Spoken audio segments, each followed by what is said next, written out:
slipped back in. And Madam Chair did a great job while I was gone. With that, we go to Senator Lee at this time. Thanks, Mr. Chairman. Thanks to all of you for being here today. Secretary Haaland, I understand you've been directly involved with the ongoing management process for the Bears Ears National Monument. Now, the Bears Ears Commission, which was formed following President Obama's creation of the Bears Ears National Monument on December 28, 2016, includes representatives from 5 different tribes. Yes or no, did you commit to that commission, to the Bears Ears Commission, that the commission would be able to draft an alternative that would be designated as the preferred alternative to the management plan?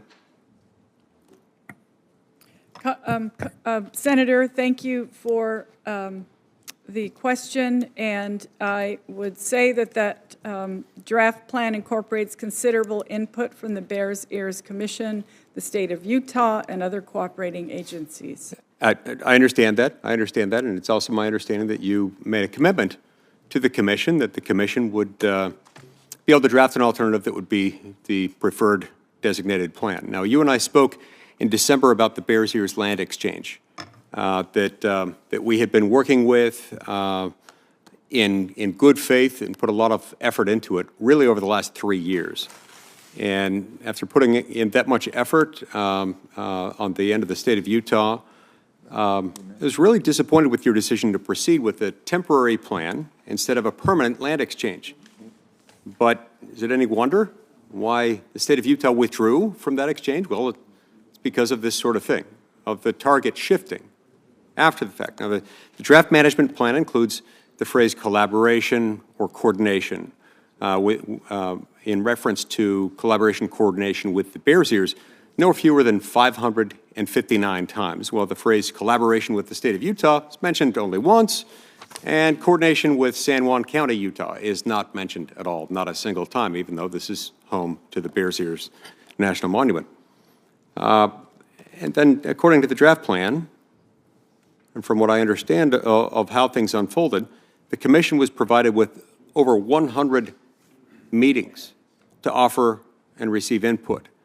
And meanwhile, as a cooperating agency, the state of Utah was provided only 6 meetings to offer input into the plan, and 2 of those were listed as input only.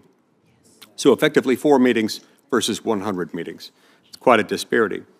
All that Utah has asked for over the years is a real, actual seat at the table.